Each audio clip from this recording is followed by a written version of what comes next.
Ortodoncia Contemporánea, quinta edición, William Profit. Capítulo 2. Conceptos de crecimiento y desarrollo.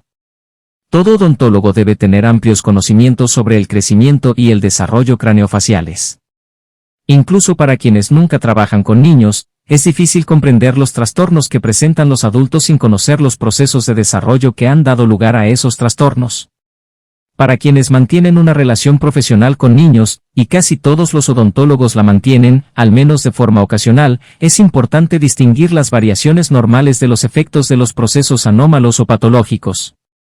Dado que los odontólogos y los ortodoncistas no solo tienen mucho que ver con el desarrollo de la dentición, sino con todo el complejo dentofacial, un profesional concienzudo podrá manipular el crecimiento facial en beneficio del paciente. Como es lógico, esto no es posible sin amplios conocimientos de las pautas normales de crecimiento y de los mecanismos implicados en el mismo. Los mismos términos de crecimiento y desarrollo pueden llevar a confusión. Aunque están estrechamente relacionados, no son sinónimos. En lenguaje coloquial, el crecimiento suele referirse a un aumento de tamaño, pero tiende a asociarse al cambio más que a cualquier otro concepto. Después de todo, solo si crecimiento equivale a cambio podremos hablar seriamente de un periodo de recesión económica como de un periodo de crecimiento económico negativo.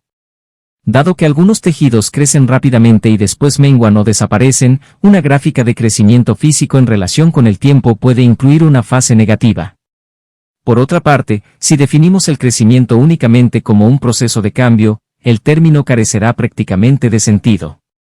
En este capítulo, emplearemos el término crecimiento para referirnos a un aumento de tamaño o de número. No obstante, en ocasiones el aumento no será de tamaño ni de número, sino de complejidad. En términos generales, el desarrollo entraña un grado de organización cada vez mayor, a menudo con consecuencias desafortunadas para el entorno natural.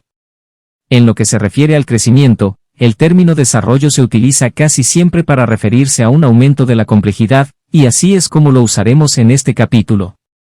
El desarrollo tiene connotaciones de especialización creciente, de modo que uno de los precios que hay que pagar por el aumento de desarrollo es una pérdida de potencial. El crecimiento es fundamentalmente un fenómeno anatómico, mientras que el desarrollo es un fenómeno fisiológico y conductual. Conviene recordar que, aunque los odontólogos trabajan con estructuras físicas, los dientes y la cara, una de las principales razones del tratamiento ortodóntico son sus efectos psicosociales. Además, se necesita la colaboración del paciente, y para conseguir la colaboración de niños de diferentes edades hay que conocer bien el desarrollo social y conductual. Tanto el desarrollo fisiológico como el psicosocial son importantes temas de estudio en este capítulo. Por motivos de conveniencia, no porque tengan una mayor importancia intrínseca, presentaremos en primer lugar los conceptos sobre el crecimiento físico y posteriormente revisaremos los factores del desarrollo. Crecimiento, patrones, variabilidad y cronología. En los estudios sobre el crecimiento y el desarrollo, es muy importante el concepto de patrón.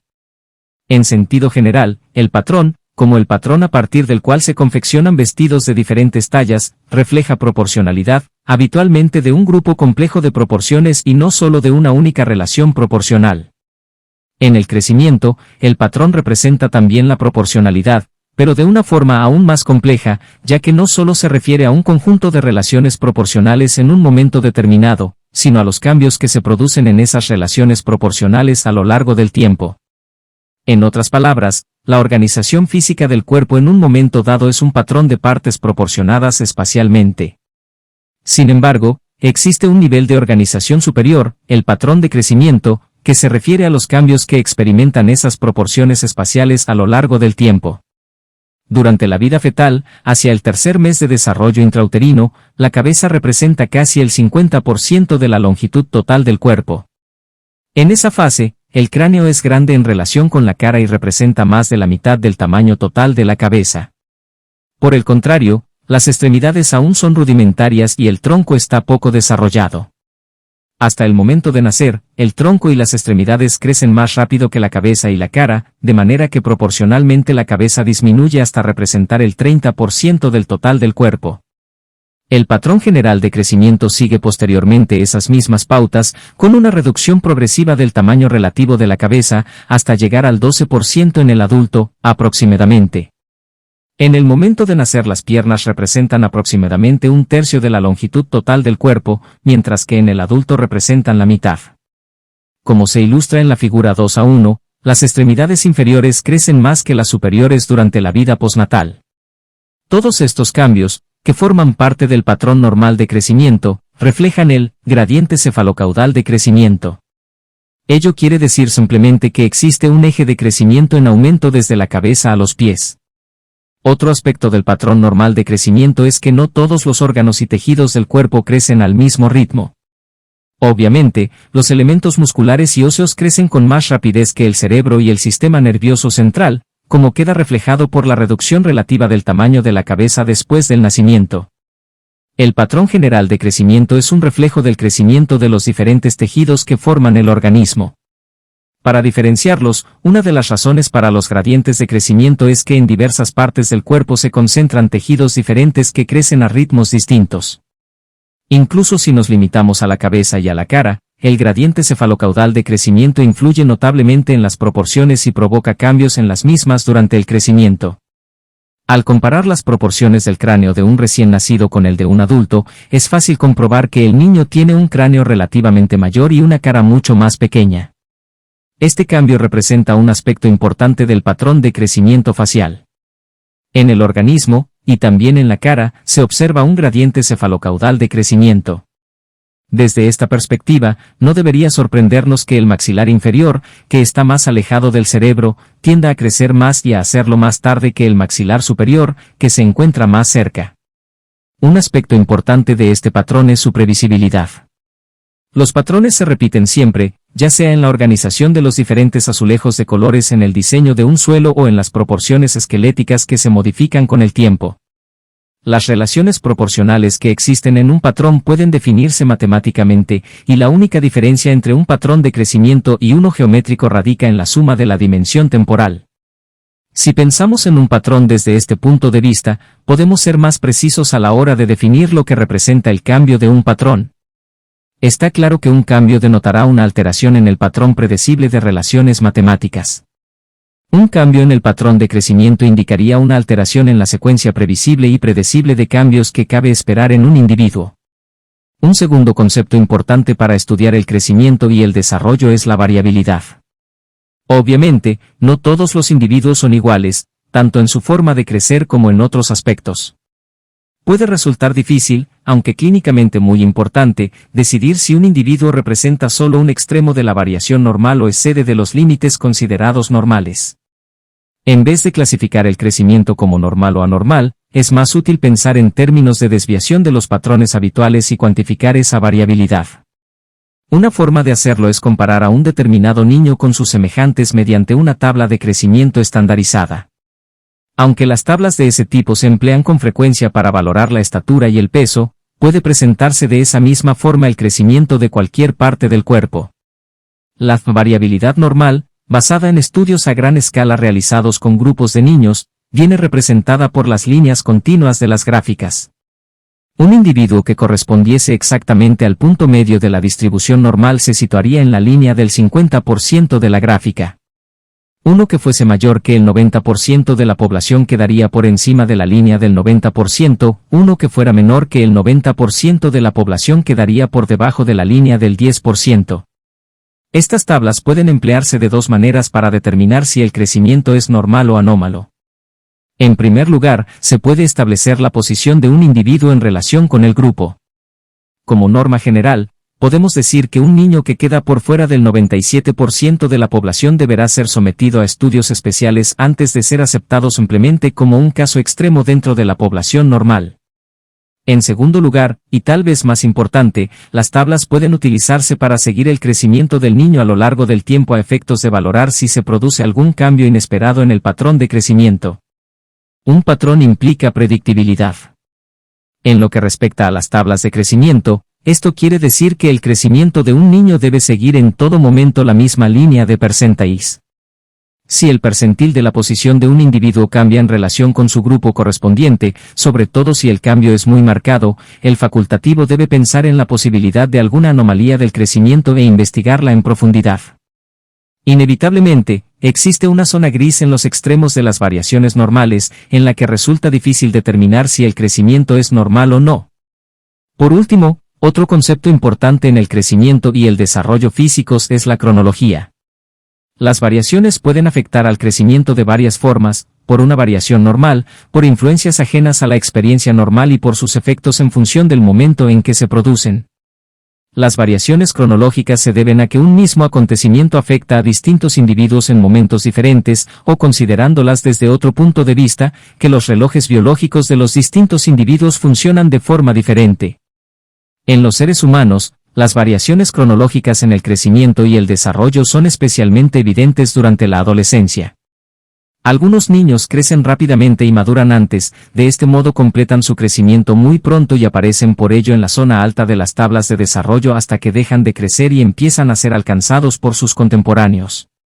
Otros crecen y se desarrollan con lentitud y parecen quedarse detrás, aunque alcanzan con el tiempo, e incluso superan a niños que eran más altos. Todos los niños experimentan un estirón durante la adolescencia, que se aprecia mejor representando gráficamente los cambios en la estatura o el peso, pero ese estirón se produce en un momento diferente en cada individuo. Los efectos del crecimiento como consecuencia de la variación cronológica pueden apreciarse mejor en las chicas, en las que el comienzo de la menstruación, menarquía, es un excelente indicador del inicio de la madurez sexual. La maduración sexual va acompañada de una aceleración del crecimiento. A los 11 años, la niña que ha madurado precozmente ya ha sobrepasado el nivel máximo de su estirón puberal, mientras que la niña de maduración tardía aún no ha empezado a crecer con rapidez. Este tipo de variación cronológica se produce en muchos aspectos tanto del crecimiento como del desarrollo y puede contribuir notablemente a la variabilidad. Aunque la edad suele medirse cronológicamente como el tiempo transcurrido desde el nacimiento o la concepción, también es posible medir la edad biológicamente, en términos de progresión hacia los diferentes marcadores o fases de desarrollo. Se puede reducir la variabilidad cronológica, empleando la edad de desarrollo en vez de la edad cronológica como expresión del nivel de desarrollo de un individuo. Por ejemplo, si se realiza una nueva gráfica con los datos del aumento de estatura en las niñas, utilizando la menarquía como punto cronológico de referencia, podemos observar que las que maduran precoz, normal o tardíamente siguen en realidad un patrón de crecimiento muy parecido. En esta gráfica, se sustituye el tiempo cronológico por la fase de desarrollo sexual, utilizando una escala de tiempo biológico, y se demuestra que el patrón se expresa en momentos cronológicamente diferentes, pero no en momentos fisiológicamente diferentes. Este método es muy útil a la hora de valorar el estado de crecimiento de un niño, debido a la posibilidad de reducir la variabilidad cronológica cuando se emplea la edad biológica o de desarrollo. Métodos para estudiar el crecimiento físico. Antes de iniciar el estudio de los datos de crecimiento, conviene tener una idea razonable de la forma en que se obtienen dichos datos. Existen dos métodos básicos para estudiar el crecimiento físico. El primero se basa en técnicas de medición de los animales vivos, incluidos los seres humanos, con la implicación de que el método de medición no es perjudicial y de que el animal podrá ser utilizado para otras mediciones posteriores. El segundo método se basa en experimentos en los que se manipula el crecimiento de alguna manera, lo que implica que habrá que estudiar al sujeto experimental con algún detalle y que ese estudio detallado puede resultar destructivo. De ahí que estos estudios experimentales se reserven a especies no humanas. Métodos de medición. Toma de datos de las mediciones. Craneometría. El primero de los métodos de medición para estudiar el crecimiento, con el que se inició la antropología física, es la craneometría, que se basa en la medición de los cráneos procedentes de restos esqueléticos humanos. La craneometría se empleó originalmente para estudiar los cráneos de los hombres de Neandertal y Cro-Magnon encontrados en cuevas europeas durante los siglos XVIII y XIX. Ese material óseo ha permitido reunir gran cantidad de información sobre poblaciones extinguidas y averiguar algo acerca de sus patrones de crecimiento al comparar unos cráneos con otros. La craneometría tiene la ventaja de que permite efectuar mediciones bastante exactas sobre cráneos disecados, presenta el importante inconveniente de que, para los estudios del crecimiento, todos estos datos deben ser necesariamente sometidos a análisis de corte transversal, lo cual significa que, aunque en la población estén representadas diferentes edades, un mismo individuo solo puede ser medido en un momento determinado. Antropometría. También es posible medir las dimensiones esqueléticas en los individuos vivos. En esta técnica, denominada antropometría, se miden en individuos vivos diversos parámetros establecidos en estudios con cráneos disecados, utilizando simplemente las zonas de tejido blando que recubren los puntos óseos de referencia. Por ejemplo, se puede medir la longitud del cráneo desde un punto del puente de la nariz hasta un punto de la convexidad máxima de la parte posterior del cráneo. Esta medición puede efectuarse sobre un cráneo disecado o en un individuo vivo, pero los resultados diferirán, debido al espesor de los tejidos blandos que recubren ambos puntos de referencia. Aunque la presencia de los tejidos blandos introduce una variación, la antropometría permite seguir directamente el crecimiento de un individuo, repitiendo las mismas mediciones en momentos diferentes. Se obtienen así datos longitudinales, medidas repetidas del mismo individuo. En los últimos años, los estudios antropométricos de Farkas han proporcionado nuevos y valiosos datos sobre las proporciones faciales humanas y sus cambios a lo largo del tiempo. Radiología cefalométrica. La tercera técnica de medición, la radiología cefalométrica, tiene una importancia considerable, no solo en el estudio del crecimiento, sino también en la valoración clínica de los pacientes ortodónticos. Esta técnica se basa en una orientación exacta de la cabeza antes de realizar una radiografía con ampliación controlada. Este método permite combinar las ventajas de la craniometría y de la antropometría y medir directamente las dimensiones esqueléticas óseas, ya que en las radiografías se puede visualizar el hueso a través de los tejidos blandos que lo recubren, lo que permite además llevar a cabo un seguimiento del individuo a lo largo del tiempo. Los estudios de crecimiento se llevan a cabo con una superposición de un modelo digital o trazador de un cefalograma posterior sobre un cefalograma anterior, de manera que se pueden medir los cambios. De esta manera se pueden observar las localizaciones y el grado de crecimiento. Las técnicas de superposición cefalométrica se describen en el capítulo 6. La radiología cefalométrica tiene el inconveniente de que produce una representación bidimensional de una estructura tridimensional, de forma que aunque se coloque bien la cabeza, no es posible realizar todas las mediciones. Esto puede solventarse en alguna medida tomando más de una radiografía con diferentes orientaciones y utilizando la triangulación para calcular distancias oblicuas. El patrón general de crecimiento craneofacial era conocido gracias a los estudios craniométricos y antropométricos antes de que se inventase la radiología cefalométrica, pero gran parte de los conocimientos actuales sobre el crecimiento craneofacial se basan en los estudios cefalométricos. Imágenes en 3 dimensiones. Actualmente, se obtienen nuevas informaciones mediante la aplicación de técnicas de imágenes en 3 dimensiones. La tomografía axial computarizada permite reconstrucciones del cráneo y de la cara en 3D, y este método se ha empleado durante años para la planificación de tratamientos quirúrgicos en pacientes con deformidades faciales. En años recientes se ha empleado con más frecuencia el haz de cono que la TC axial para efectuar imágenes faciales. Esto permite reducir considerablemente la dosis de radiación y los costes de la exploración. La TC de haz cónico, TCHC, permite examinar a los pacientes con una exposición a la radiación mucho más parecida a la dosis que representa un cefalograma. La superposición de imágenes en 3D es mucho más difícil que las superposiciones empleadas con radiografías cefalométricas en 2D, pero métodos desarrollados recientemente están superando esta dificultad. La resonancia magnética, RM, proporciona también imágenes en 3D que pueden ser útiles en estudios de crecimiento, con la ventaja de que con esta técnica no hay exposición a radiación. Este método ya ha sido aplicado para el análisis de los cambios de crecimiento producidos por aplicaciones funcionales. Actualmente, la fotografía tridimensional permite realizar mediciones mucho más exactas de las dimensiones y los cambios de los tejidos blandos de la cara. Casi con toda seguridad, en un futuro próximo se añadirán a los conocimientos de los patrones de crecimiento exámenes en 3D más detallados de los cambios en pacientes en crecimiento. Análisis de los datos de las mediciones.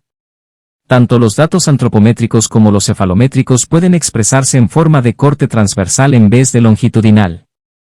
Obviamente, sería mucho más fácil y rápido realizar un estudio de corte transversal recogiendo datos de cualquier individuo e incluyendo a sujetos de diferentes edades, en vez de emplear muchos años en un estudio que midiese repetidamente a los mismos individuos. Ese es el motivo de que casi todos los estudios sean de corte transversal. Sin embargo, cuando se usa este método, la variabilidad dentro de la misma muestra puede enmascarar detalles sobre el patrón de crecimiento, sobre todo cuando no se corrige la variación cronológica. En un estudio de corte transversal solo se apreciarían las fluctuaciones que pueden producirse en la curva de crecimiento de casi todos los individuos, siempre que se produjeran en el mismo momento en todos ellos, lo cual es muy poco probable.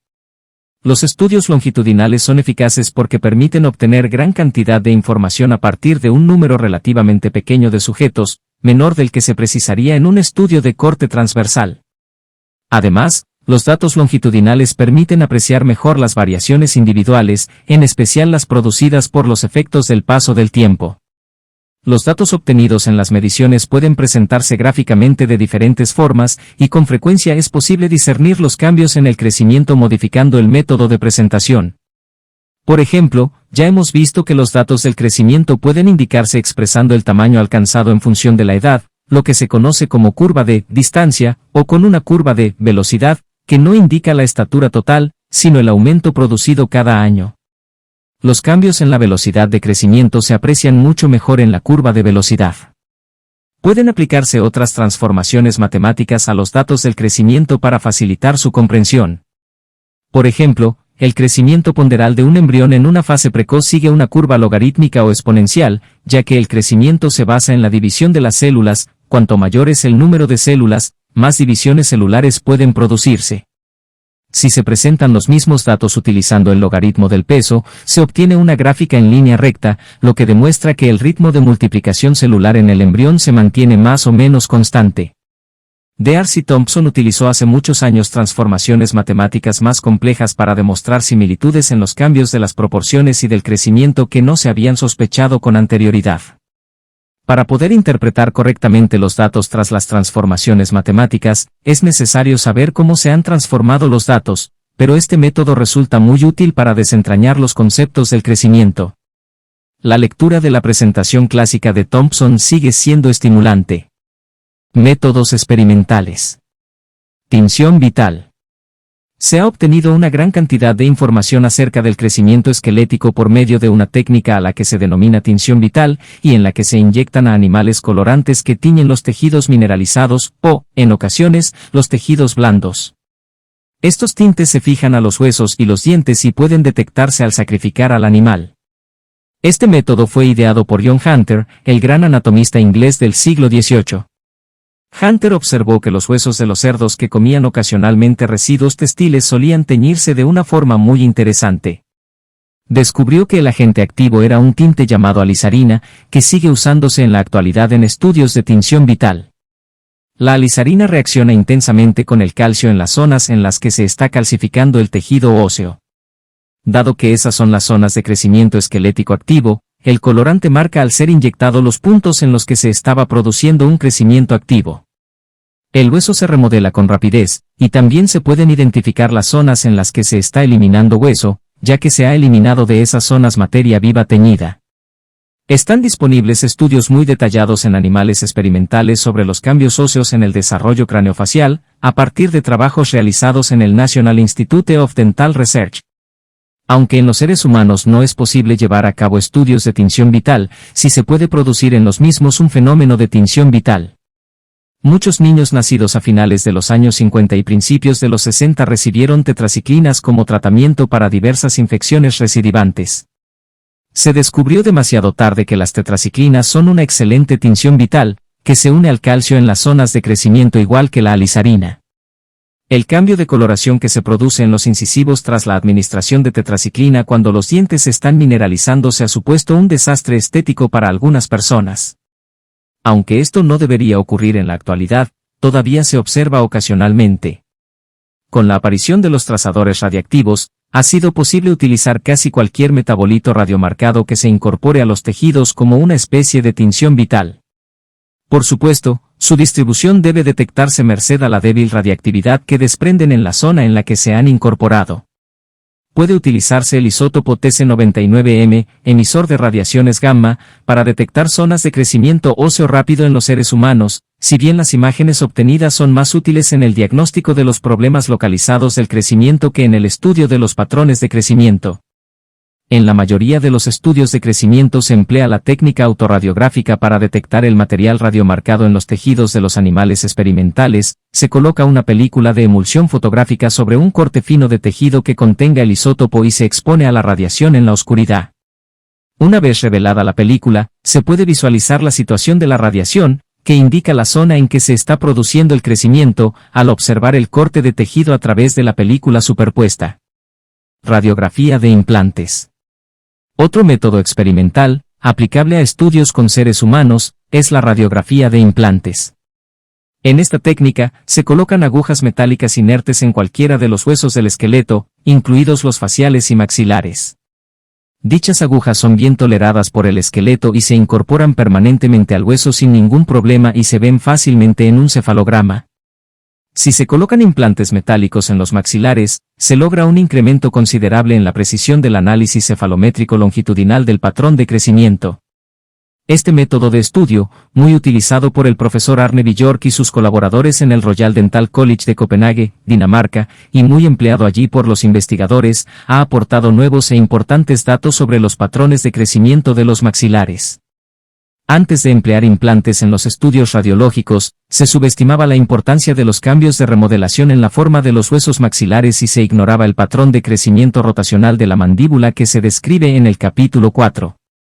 En la actualidad, la evaluación precisa del crecimiento dentofacial en el ser humano mediante el empleo de cefalogramas de implantes ha sido ampliamente superado por las imágenes en 3D por TCORM, pero el empleo de implantes aún puede ser útil como marcador para las superposiciones. Influencias genéticas en el crecimiento. Los rápidos avances en el campo de la genética molecular nos están proporcionando nuevos datos sobre el crecimiento y su control. Por ejemplo, se ha podido comprobar que los genes homeobox-M6, conocidos por su importancia crucial en el establecimiento del plan corporal, la formación de patrones y la morfogenia, se expresan de manera diferencial en el crecimiento del maxilar inferior. M6-1 se expresa en el hueso basal pero no en el proceso alveolar, mientras que M6-2 se expresa intensamente en este último.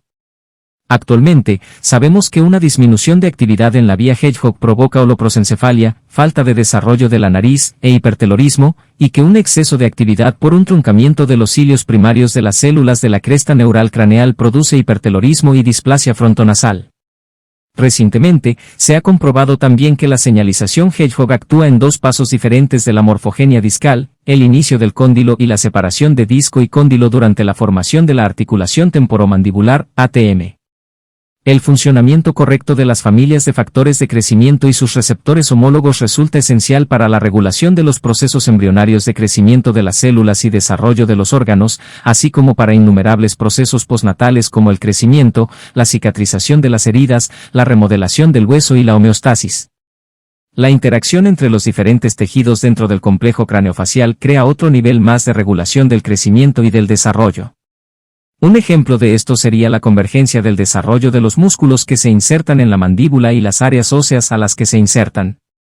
A la vez que existe un número de genes involucrados en la determinación del tamaño mandibular, las alteraciones genéticas en el desarrollo muscular y funcional se traducen en cambios en las fuerzas que se ejercen sobre las áreas óseas donde se insertan los músculos, y esto conlleva a modificaciones esqueléticas tales como el proceso coronoideo o el área del ángulo gonial de la mandíbula. Las alteraciones genéticas que afectan a los músculos también afectarían a estas áreas esqueléticas. Para entender esto se deben identificar los genes específicos involucrados y deducir cómo se modifica su actividad, aunque ya es conocido que la expresión genética puede ser regulada por el estrés mecánico. Un mejor conocimiento de cómo responderán al tratamiento los pacientes con problemas ortodóncicos cuyos orígenes de componente genético sean conocidos, el mejor ejemplo es una maloclusión de clase 3, nos ofrece una perspectiva excitante. Se han identificado locus cromosómicos asociados a la maloclusión de clase 3. Está claro que existen varios subtipos de clase 3, y que necesariamente el primer paso será una mejor caracterización de estos fenotipos. Establecer los marcadores fenotípicos, distinguir de las características clínicas, nos da la posibilidad de establecer definitivamente las correlaciones con los modos hereditarios y es necesario para los estudios de los eslabones que clarifiquen las bases genéticas del problema. Ya se ha identificado la mutación que causa el fallo primario de la erupción, FPE, y por primera vez es posible identificar un problema ortodóncico a partir de una muestra de sangre o de saliva. Es previsible que en el futuro el análisis genético de la sangre o de otros tejidos se use para identificar a los pacientes con problemas ortodóncicos que respondan bien o insuficientemente a diferentes modalidades de tratamiento, a la vez que se está determinando ya la previsible respuesta a tratamientos con terapias farmacológicas.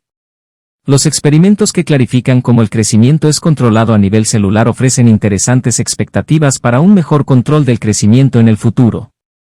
Se calcula que aproximadamente 2/3 de los 25.000 genes humanos juegan un papel en el desarrollo craneofacial, por lo que es evidente que están involucrados complejos patrones de actividad genética, e interacciones génicas complejas interactúan con influencias externas sobre el crecimiento.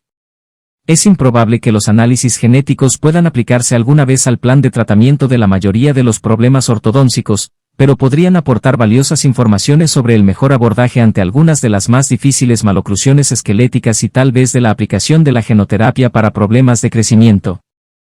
Naturaleza del crecimiento esquelético. A nivel celular, solo existen 3 posibilidades de crecimiento. La primera consiste en un aumento de tamaño de cada una de las células, lo que se conoce como hipertrofia. La segunda posibilidad es un aumento en el número de células, o hiperplasia. La tercera es la secreción de sustancia extracelular, que contribuye a un incremento de tamaño, independientemente del número o del tamaño de las propias células. De hecho, estos 3 procesos se dan en el crecimiento esquelético. La hiperplasia es una característica destacada de todas las formas de crecimiento. La hipertrofia se produce en una serie de circunstancias especiales, pero es un mecanismo menos importante que la hiperplasia en la mayoría de los casos. Aunque todos los tejidos del cuerpo secretan sustancia extracelular, este fenómeno tiene una importancia especial en el sistema esquelético, en el que esa sustancia termina por mineralizarse. El hecho de que la sustancia extracelular del esqueleto se mineralice implica una importante distinción entre el crecimiento de los tejidos blandos o no mineralizados del cuerpo y el de los tejidos duros o calcificados. Los tejidos duros son los huesos, los dientes y a veces los cartílagos. Todos los demás son tejidos blandos. En la mayoría de los casos, el cartílago, en especial el cartílago que participa en el crecimiento, se comporta como un tejido blando y hay que considerarlo como perteneciente a ese grupo y no al de los tejidos duros. Los tejidos blandos crecen por una combinación de hiperplasia e hipertrofia. Estos procesos se desarrollan en todos los puntos del tejido, dando lugar a lo que se conoce como crecimiento intersticial, que significa simplemente que afecta a todas las partes del tejido. El crecimiento intersticial también puede acompañarse de secreción de sustancia extracelular, pero sus características fundamentales son la hiperplasia, en primer lugar, y la hipertrofia, en segundo lugar. Dentro del sistema esquelético, el crecimiento intersticial es característico de casi todos los tejidos blandos y del cartílago no calcificado. Por el contrario, cuando se produce la mineralización y se forma tejido duro, no es posible el crecimiento intersticial. Siguen siendo posibles la hiperplasia, la hipertrofia y la secreción de sustancia extracelular, pero en los tejidos mineralizados estos procesos solo pueden darse en la superficie y no en el seno de la masa mineralizada. Se puede producir la adición directa de hueso neoformado a la superficie del hueso existente, gracias a la actividad de las células del periósteo, la membrana de tejido blando que recubre el hueso. Las nuevas células se forman en el periósteo y la sustancia extracelular secretada allí se mineraliza y se convierte en nuevo tejido óseo. Este proceso se denomina aposición superficial o directa del hueso. El crecimiento intersticial es un aspecto relevante del crecimiento esquelético general, ya que una parte importante del sistema esquelético se modela originalmente a partir de cartílago. Esto incluye a la base del cráneo, así como al tronco y a las extremidades. En la figura 2a-19 se ha representado el cráneo cartilaginoso o condrocráneo a las 8 y a las 12 semanas de desarrollo intrauterino. El desarrollo del esqueleto cartilaginoso se produce más rápidamente durante el tercer mes de vida intrauterina. Una placa continua de cartílago se extiende desde la cápsula nasal posteriormente hasta el agujero occipital, en la base del cráneo. Hay que tener presente que el cartílago es un tejido casi vascular, cuyas células interiores se nutren por difusión a través de las capas exteriores. Ello implica, por supuesto, que el cartílago ha de ser fino. En las etapas iniciales del desarrollo, el tamaño extremadamente pequeño del embrión hace factible la existencia del condroesqueleto, pero al continuar el crecimiento ya no es posible esa disposición sin un suministro interno de sangre. Durante el cuarto mes de vida intrauterina se produce una penetración de elementos vasculares sanguíneos hacia varios puntos internos del condrocráneo y otras partes del esqueleto cartilaginoso inicial. Esas zonas se convierten en puntos de osificación, en los que el cartílago se convierte en hueso en el proceso denominado osificación endocondral, y aparecen islotes óseos en un mar de cartílago circundante.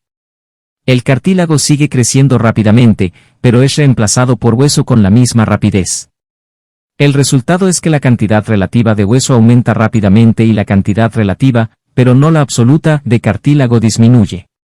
Finalmente, el viejo condrocráneo queda representado únicamente por pequeñas zonas de cartílago interpuestas entre grandes secciones de hueso, que asumen la forma característica de los huesos etmoides, esfenoides y basilar.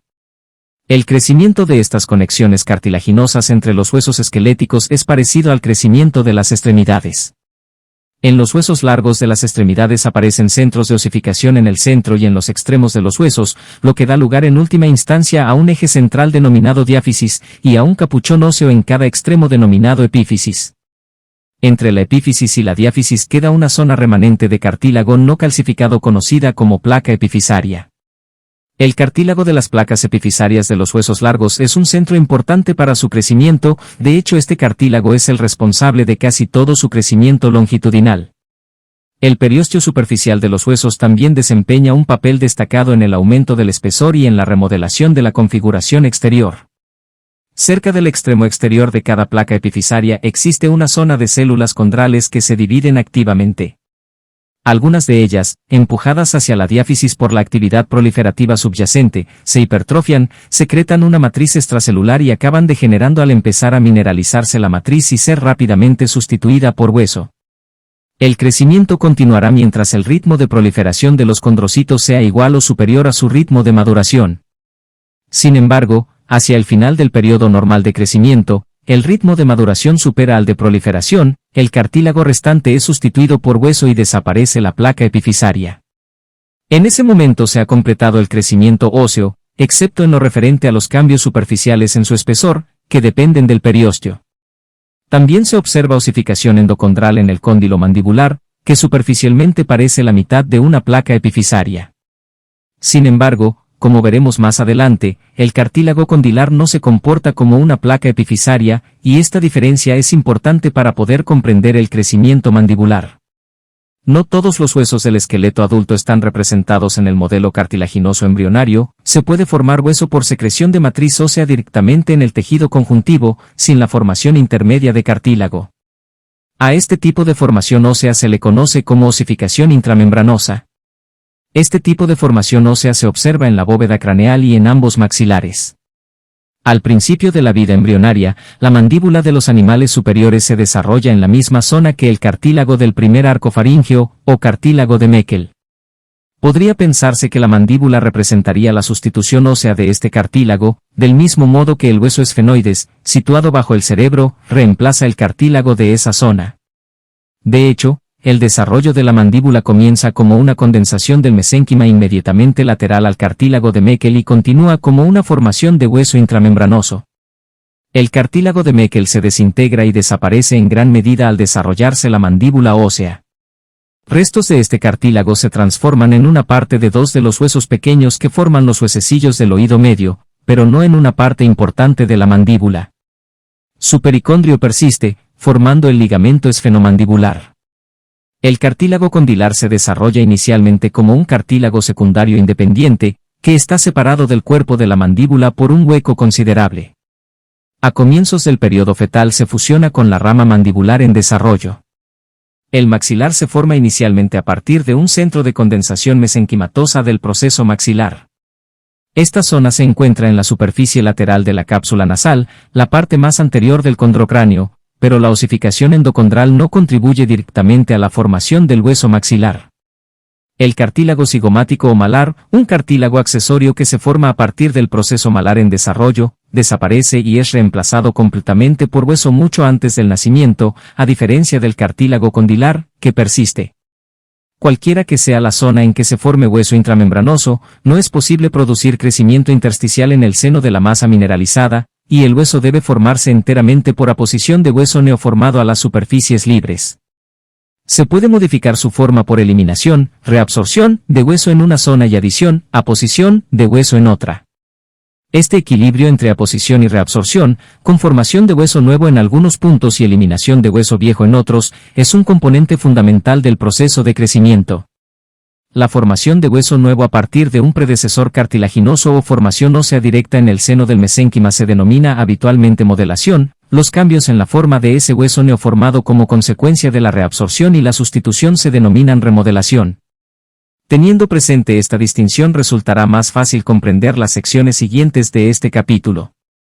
Zonas y tipos de crecimiento del complejo craneofacial.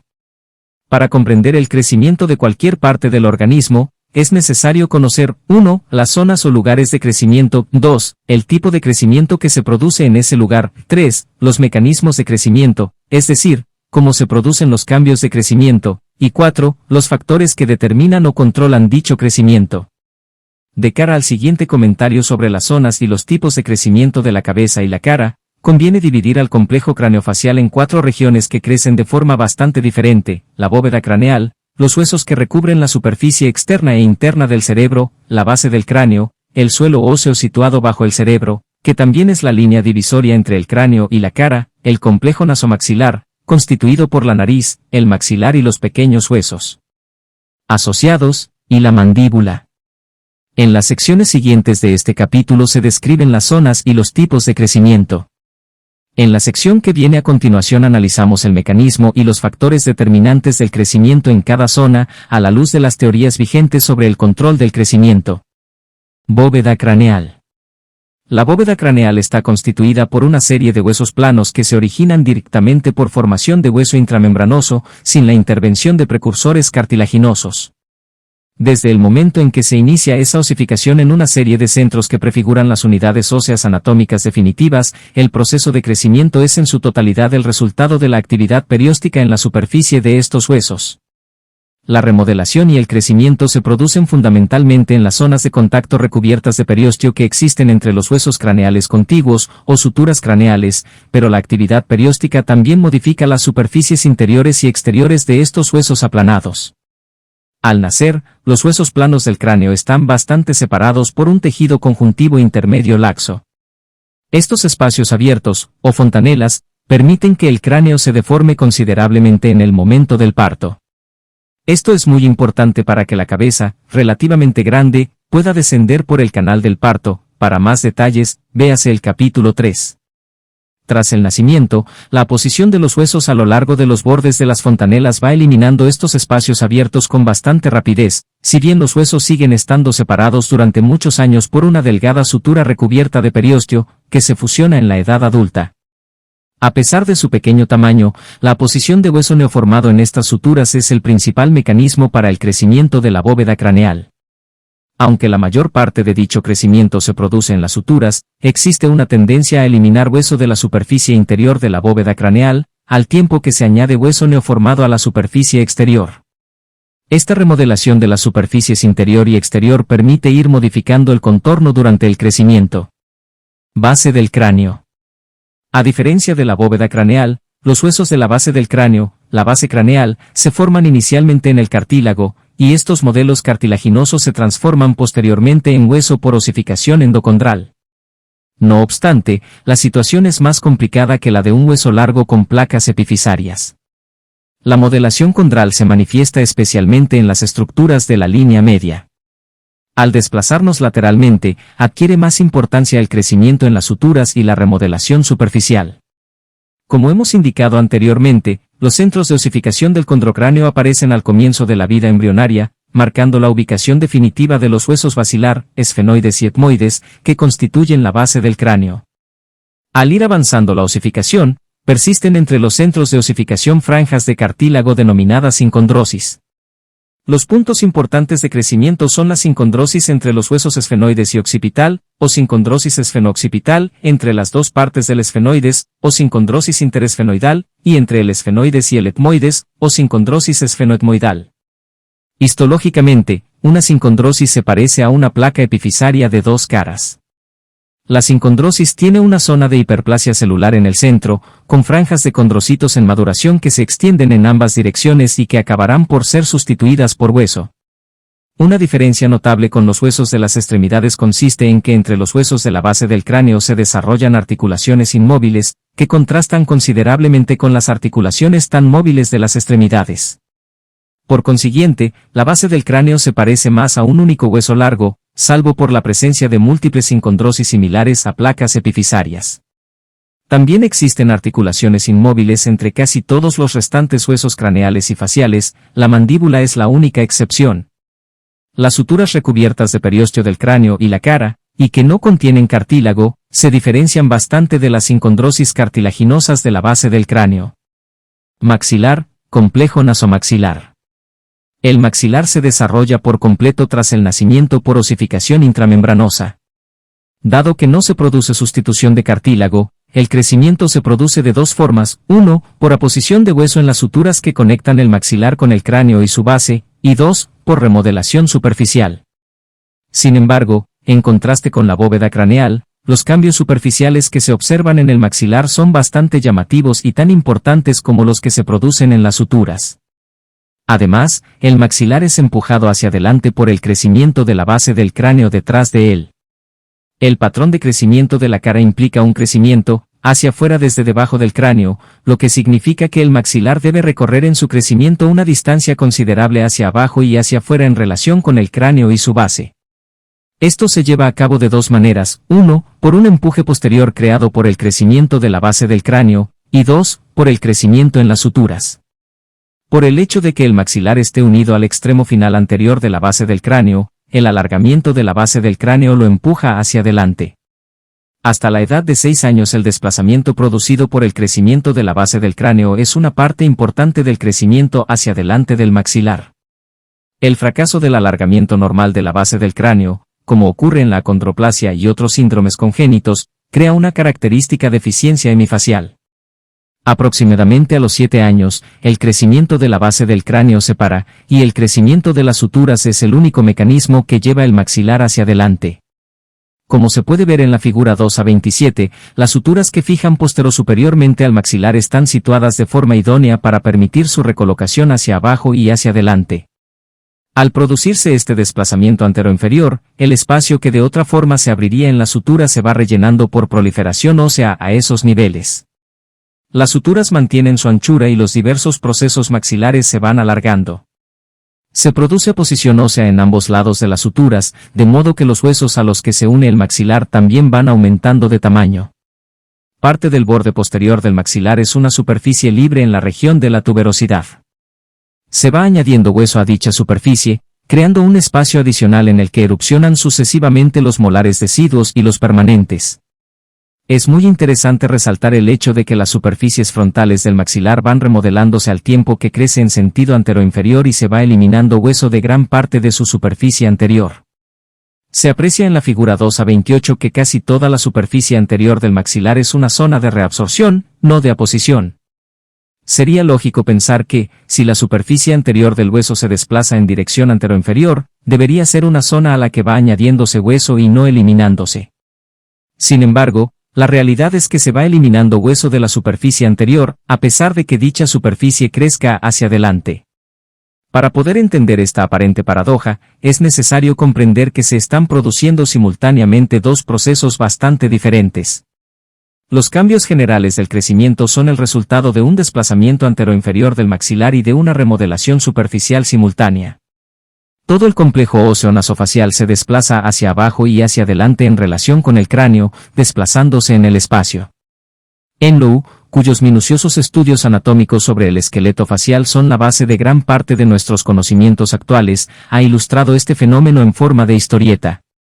El maxilar es como una plataforma sobre ruedas, que avanza rodando mientras que al mismo tiempo su superficie, representada por el muro en el dibujo, está siendo derribada por su cara anterior y reconstruida por su cara posterior, desplazándose en el espacio en sentido contrario al del crecimiento general. No es completamente cierto que la remodelación se oponga a la dirección de desplazamiento. Dependiendo de la zona, el desplazamiento y la remodelación pueden oponerse o ejercer un efecto aditivo. El efecto es aditivo, por ejemplo, en el cielo del paladar. Esta zona se desplaza hacia abajo y hacia adelante con el resto del maxilar, pero al mismo tiempo va eliminándose hueso del lado nasal y añadiéndose al lado bucal, así se crea un movimiento anteroinferior adicional del paladar. Sin embargo, justo a su lado, la parte anterior del proceso alveolar es una zona de reabsorción, por lo que aquí la eliminación del hueso superficial tiende a contrarrestar parte del crecimiento anterior que se produciría por el desplazamiento de todo el maxilar. Mandíbula. A diferencia de lo que sucede en el maxilar, en el crecimiento de la mandíbula son importantes la actividad endocondral y la perióstica, y el desplazamiento creado por el crecimiento de la base del cráneo que mueve la ATM desempeña un papel mínimo, con raras excepciones, véase la figura 4a9. El cartílago recubre la superficie del cóndilo mandibular de la ATM. Aunque este cartílago no es como el de las placas epifisarias o la sincondrosis, también se producen en el procesos de hiperplasia, hipertrofia y sustitución endocondral. Las restantes zonas de la mandíbula se forman y crecen por aposición superficial directa y remodelación. El patrón general de crecimiento de la mandíbula se puede representar de dos formas, tal como se esquematiza en la figura 2a31. Dependiendo de la estructura de referencia, ambas son correctas. Si se toma como referencia al cráneo, el mentón se desplaza hacia abajo y hacia adelante. Si se examinan los datos obtenidos en los experimentos de tinción vital, se observa que los principales puntos de crecimiento de la mandíbula son la superficie posterior de la rama mandibular y las apófisis condilar y coronoides. Se producen muy pocos cambios en la parte anterior de la mandíbula. Con esta referencia, la esquematización de la figura 2a31b es correcta. El mentón es una zona de crecimiento casi inactiva. Se desplaza en sentido anteroinferior, ya que el crecimiento se produce realmente en el cóndilo y a lo largo de la superficie posterior de la rama mandibular. El cuerpo de la mandíbula se alarga por aposición perióstica de hueso solo en su superficie posterior, mientras que la rama mandibular crece en altura por reposición endocondral en el cóndilo y por remodelación superficial. Conceptualmente, podemos considerar que la mandíbula se desplaza hacia abajo y hacia adelante, al tiempo que aumenta de tamaño al crecer hacia atrás y hacia arriba. El desplazamiento se produce fundamentalmente al moverse el hueso en sentido anteroinferior acompañado por los tejidos blandos que lo envuelven. En ningún otro sitio podemos encontrar un mejor ejemplo de reabsorción remodeladora que el del movimiento posterior de la rama de la mandíbula. La mandíbula va alargándose por aposición de hueso neoformado en la superficie posterior de la rama. Al mismo tiempo, se van eliminando grandes cantidades de hueso de la superficie anterior de la misma, figura 2a32. En esencia, el cuerpo de la mandíbula se alarga al alejarse la rama mandibular del mentón, lo que se produce por eliminación ósea de la superficie anterior de la rama y aposición ósea en la superficie posterior. En un primer análisis, cabría esperar la existencia de un centro de crecimiento en algún punto por debajo de los dientes, de forma que el mentón pudiese crecer hacia adelante, alejándose de la rama mandibular. Pero esto no es posible, ya que no hay cartílago ni puede producirse crecimiento intersticial. En su lugar, se produce la remodelación de la rama mandibular. Lo que en un momento dado era la superficie posterior, se convierte más adelante en la zona central y puede convertirse finalmente en la superficie anterior, al continuar el proceso de remodelación. Durante la lactancia, la rama mandibular se encuentra aproximadamente en el sitio donde erupcionará el primer molar deciduo. La progresiva remodelación posterior crea espacio para que erupcione el segundo molar deciduo y después para la erupción ordenada de los molares permanentes. Sin embargo, es frecuente que este crecimiento cese antes de que se haya formado espacio suficiente para que erupcione el tercer molar permanente, que queda impactado en la rama de la mandíbula. Otros aspectos del crecimiento de la mandíbula, especialmente en relación con el momento del tratamiento ortodóntico, se describen con más detalle en el capítulo 4. Tejidos blandos faciales. Un concepto importante es que el crecimiento de los tejidos blandos faciales no es perfectamente paralelo al crecimiento de los tejidos duros subyacentes. Debemos considerar el crecimiento de los labios y la nariz con más detalle. Crecimiento de los labios. Los labios se retrasan respecto del crecimiento de las mandíbulas en el periodo anterior a la adolescencia, y entonces experimentan un brote de crecimiento para igualarse. Debido a que la altura de los labios es relativamente corta durante los años de dentición mixta, la separación labial en reposo, frecuentemente llamada incompetencia labial, es máxima durante la infancia y disminuye durante la adolescencia, figura 2a33. Los labios alcanzan su máximo grosor durante la adolescencia, para después disminuir, figura 2 a 34, hasta el punto de que algunas mujeres entre los 20 y 30 años consideran la pérdida de grosor labial como un problema y buscan tratamiento para aumentarlo. Crecimiento de la nariz. El crecimiento del hueso nasal se completa hacia la edad de 10 años. Posteriormente, el crecimiento se hace únicamente a expensas del cartílago y los tejidos blandos, y ambos experimentan un brote considerable durante la adolescencia. El resultado es que la nariz se vuelve mucho más prominente en la adolescencia, especialmente en los chicos, figura 2 a 35. Los labios se encuentran enmarcados por arriba por la nariz y por abajo por el mentón, los cuales se vuelven más prominentes con el crecimiento adolescente y postadolescente, al contrario que los labios, de ahí que disminuya su relativa prominencia. Este hecho puede ser un punto importante al determinar la cantidad de soporte que recibirá el labio de los dientes porque los tratamientos ortodónticos suelen terminar normalmente al final de la adolescencia. Los cambios de los tejidos blandos faciales producidos por la edad, que también deben ser tenidos en cuenta al planificar tratamientos ortodónticos, se describen en el capítulo 4. Teorías de control del crecimiento. El crecimiento depende significativamente de factores genéticos, pero también puede verse muy afectado por el entorno, como el nivel de nutrición, la actividad física y la salud. Dado que muchas indicaciones del tratamiento ortodóntico se deben a un crecimiento desproporcionado de los maxilares, es crucial conocer los factores que influyen en el crecimiento esquelético para comprender las causas de la maloclusión y las deformidades dentofaciales. En los últimos años, se han hecho avances significativos en el conocimiento del control del crecimiento. Sin embargo, aún no está claro qué determina exactamente el crecimiento de los maxilares y sigue siendo objeto de intensas investigaciones. Tres teorías principales han tratado de explicar los factores que determinan el crecimiento craneofacial. El hueso, como otros tejidos, es el principal factor determinante de su propio crecimiento. El cartílago es el principal factor determinante del crecimiento óseo, mientras que el hueso responde de forma secundaria y pasiva. La matriz de tejido blando en la que se encuentran los elementos esqueléticos es el principal determinante del crecimiento, y tanto el hueso como el cartílago son seguidores secundarios. La principal diferencia entre estas teorías radica en el nivel en el que se expresa el control genético. La primera teoría sugiere que el control genético se expresa directamente a nivel óseo, a través del periósteo. La segunda teoría sugiere que el control genético se expresa en el cartílago, mientras que el hueso responde pasivamente al desplazarse.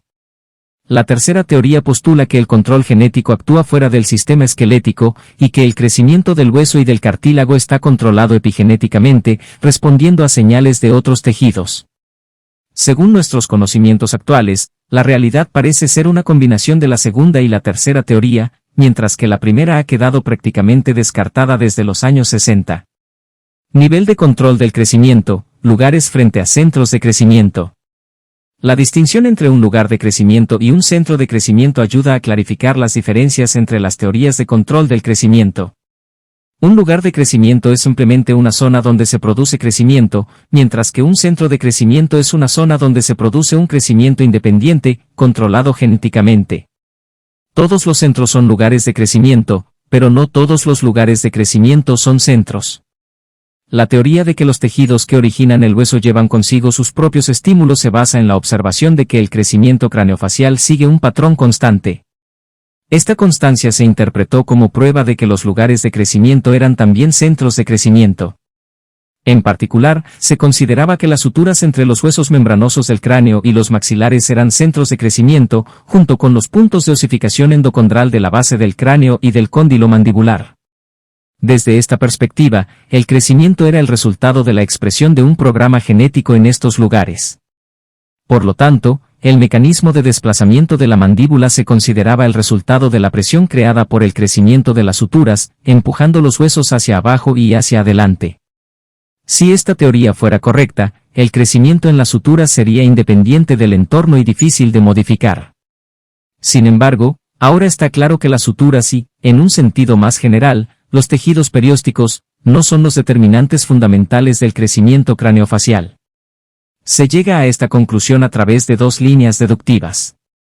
Primero, cuando se trasplanta una zona de sutura a otra región, el tejido no sigue creciendo, lo que indica que las suturas carecen de un potencial de crecimiento innato. Segundo, el crecimiento en las suturas responde a influencias externas. Si se separan mecánicamente los huesos craneales o faciales en las suturas, el hueco se llenará con hueso neoformado, y los huesos crecerán más de lo que habrían crecido de otra manera. Si se comprime una sutura, el crecimiento se inhibe. Por lo tanto, debemos considerar las suturas como zonas reactivas, no como determinantes primarios.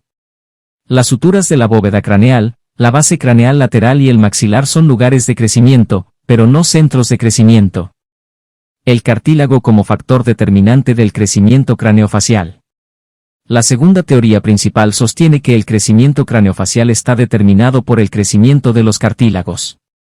En muchos huesos, el cartílago es responsable del crecimiento, mientras que el tejido óseo solo lo sustituye, lo que hace atractiva la aplicación de esta teoría a los huesos maxilares. Si el crecimiento del cartílago fuera la influencia fundamental, se podría considerar que el cartílago del cóndilo mandibular actúa como un regulador del crecimiento de ese hueso. La remodelación de la rama mandibular y otros cambios superficiales serían secundarios al crecimiento del cartílago. Podemos imaginar la mandíbula como la diáfisis de un hueso largo, doblada en forma de herradura y sin sus epífisis, donde el cartílago de los extremos representa la mitad de una placa epifisaria, que corresponde a los cóndilos mandibulars. Si esto fuera correcto, el cartílago condilar debería actuar como un centro de crecimiento, comportándose como un cartílago epifisario de crecimiento. Desde esta perspectiva, el mecanismo de crecimiento anteroinferior del maxilar inferior sería un fenómeno de empuje condral por crecimiento en el cóndilo. Explicar el crecimiento del maxilar según la teoría del cartílago es más difícil, pero no imposible. Aunque no hay cartílago en el maxilar, sí lo hay en el tabique nasal, y el complejo nasomaxilar crece como una unidad. Los partidarios de esta teoría postulan que el tabique cartilaginoso nasal regula otras facetas del crecimiento maxilar. En la figura 2a37 se muestra que el cartílago está ubicado de tal manera que su crecimiento podría ser el modelo para la traslación anteroinferior del maxilar superior. Si las suturas del maxilar superior actuaran como zonas reactivas, responderían al crecimiento del cartílago nasal formando hueso nuevo cuando las suturas se abrieran por las fuerzas generadas por el cartílago en crecimiento. Se han realizado dos tipos de experimentos para confirmar que el cartílago puede actuar como un centro de crecimiento verdadero: trasplantes de cartílagos y eliminación de cartílago a una edad temprana. Los experimentos con trasplantes muestran que no todos los cartílagos esqueléticos se comportan igual. Si se trasplanta un fragmento de la placa epifisaria de un hueso largo, seguirá creciendo en su nueva ubicación, lo que implica que estos cartílagos tienen una capacidad innata de crecimiento. Parece probable que el cartílago de la sincondrosis de la base craneal se comporte de manera similar si se obtiene en el momento adecuado. En experimentos anteriores, el trasplante de cartílago del tabique nasal dio resultados equívocos, pero en estudios más precisos, el cartílago del tabique nasal creció en cultivo casi tan bien como el cartílago de placa epifisaria. Cuando se trasplantó el cóndilo mandibular al cerebro, se observó poco o ningún crecimiento, y en estudios más recientes, el cartílago del cóndilo mandibular mostró un crecimiento notablemente menor que otros cartílagos. Estos resultados indican que otros cartílagos pueden actuar como centros de crecimiento, pero no así el cóndilo mandibular. Los experimentos que eliminan el cartílago también son reveladores. Si al extirpar una zona cartilaginosa disminuye o se detiene el crecimiento, puede ser un centro de crecimiento importante. Extirpar el tabique a un roedor provoca una deficiencia considerable en el crecimiento de la región mesofacial. Sin embargo, no necesariamente se debe a la pérdida del cartílago, ya que la cirugía y las alteraciones del aporte sanguíneo pueden influir en los cambios de crecimiento. En casos humanos, se ha observado que la pérdida del tabique cartilaginoso nasal puede causar una deficiencia mesofacial, pero no se puede atribuir únicamente a la pérdida del cartílago. La merma del crecimiento en animales tras la extirpación del cartílago sugiere que el cartílago septal tiene un potencial innato de crecimiento. El cuello del cóndilo mandibular es frágil y puede fracturarse fácilmente. Tras una fractura, el fragmento condilar suele retraerse y reabsorberse con el tiempo. Si el cóndilo fuera un centro de crecimiento importante, el crecimiento se vería gravemente afectado por lesiones a una edad temprana. Estudios escandinavos de los años 60 demostraron que, después de una fractura del cóndilo mandibular en un niño, el cóndilo puede regenerarse y alcanzar su tamaño original. En experimentos con animales, tras una fractura, el hueso y el cartílago originales se reabsorben y se regenera un nuevo cóndilo directamente a partir del periósteo de la fractura. Aunque no hay pruebas directas de que esto ocurra en niños, es probable que suceda lo mismo que en los animales. Sin embargo, un porcentaje de niños con fracturas condilares muestra una merma del crecimiento relacionada con el traumatismo y las cicatrices. En resumen, los cartílagos epifisarios y la sincondrosis de la base del cráneo pueden actuar como centros de crecimiento independientes, al igual que el tabique nasal. Los experimentos con trasplantes y la extirpación del cóndilo confirman que el cartílago del cóndilo mandibular no es un centro importante, asemejándose más al crecimiento reactivo de las suturas maxilares. Teoría de crecimiento de la matriz funcional. Si ni el hueso ni el cartílago determinan el crecimiento del esqueleto craneofacial, parece que el control debe recaer en los tejidos blandos adyacentes. Moss expresó esta idea en los años 60 con su teoría sobre el crecimiento de la matriz funcional, revisada en los años 90. Esta teoría sostiene que ni el cartílago del cóndilo mandibular ni el del tabique nasal determinan el crecimiento de los maxilares. Según Moss, el crecimiento de la cara se produce como respuesta a necesidades funcionales e influencias neurotrópicas, mediado por los tejidos blandos que recubren los maxilares. Los tejidos blandos crecen y el hueso y el cartílago reaccionan a este control epigenético. El crecimiento del cráneo ilustra bien este concepto. El crecimiento de la bóveda craneal es una respuesta directa al aumento de tamaño del cerebro. La presión del cerebro separa los huesos craneales en las suturas y el tejido óseo nuevo llena los huecos, adaptándose al cerebro. Esto se puede observar en dos casos. Cuando el cerebro es pequeño, el cráneo también lo es, resultando en microcefalia. En la hidrocefalia, la acumulación de líquido cefalorraquídeo aumenta la presión intracraneal, resultando en un cerebro pequeño y un crecimiento enorme de la bóveda craneal. Otro ejemplo es la relación entre el tamaño del ojo y las dimensiones de la órbita. Un ojo grande o pequeño cambia el tamaño de la cavidad orbital, siendo el ojo la matriz funcional. Moss postula que el crecimiento del maxilar y la mandíbula está determinado por el aumento de tamaño de las cavidades nasal y oral, en respuesta a necesidades funcionales.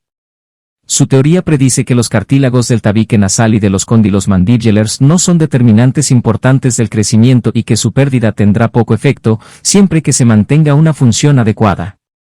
Sin embargo, la ausencia de una función normal tendría efectos variados. El 75 a 80% de los niños con fracturas condilares no tienen problemas de crecimiento mandibular, ya que el cóndilo se regenera bien. En el 20 a 25% de los casos, la deficiencia de crecimiento puede deberse a una interferencia funcional, como la anquilosis de la ATM, que impide el movimiento y el crecimiento mandibular. La anquilosis mandibular puede ocurrir por infecciones graves o traumatismos que limitan el movimiento debido a cicatrices. Esto restringe la traslación mandibular cuando crecen los tejidos blandos adyacentes, limitando el crecimiento mandibular. Es interesante que en algunas circunstancias se puede inducir el crecimiento óseo mediante la técnica de osteogenia por distracción. Esta técnica, descubierta por Ilizarov, permite elongar huesos aplicando tracción para separar segmentos óseos, formando nuevo tejido óseo en la zona quirúrgica. La osteogenia por distracción también se utiliza para corregir deformidades en las extremidades y puede elongar el maxilar inferior. Aunque esta técnica logra cambios significativos en la longitud de la mandíbula, la cirugía ortognática sigue siendo el método preferido para tratar sus deficiencias. En cierto sentido, la inducción del crecimiento mediante la separación de los huesos craneales y faciales por sus suturas es una forma de distracción.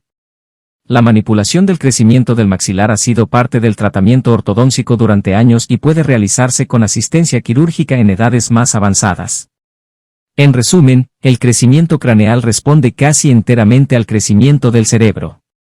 El crecimiento de la base del cráneo se debe al crecimiento endocondral y la sustitución ósea en la sincondrosis, influenciadas por el crecimiento cerebral. El crecimiento del maxilar y estructuras asociadas combina el crecimiento en las suturas y la remodelación ósea superficial, desplazándose en sentido anteroinferior al crecer la cara. Aunque no se sabe cuánto contribuye el cartílago del tabique nasal al desplazamiento del maxilar, es probable que tanto este cartílago como los tejidos blandos circundantes contribuyan a su reubicación anterior. La mandíbula crece por proliferación endocondral a nivel condilar y por aposición y reabsorción ósea superficial, desplazándose en el espacio por el crecimiento de los músculos y tejidos blandos adyacentes. Desarrollo social y conductual. El crecimiento físico resulta de interacciones entre la proliferación celular controlada genéticamente y las influencias ambientales que modifican el programa genético. Similarmente, el comportamiento es producto de la interacción entre pautas innatas y comportamientos aprendidos tras el nacimiento. En animales, la mayoría de comportamientos son instintivos, aunque poseen cierta capacidad de aprendizaje. En humanos, se acepta que la mayoría de los comportamientos son aprendidos, lo que dificulta más establecer fases del desarrollo conductual comparado con el físico.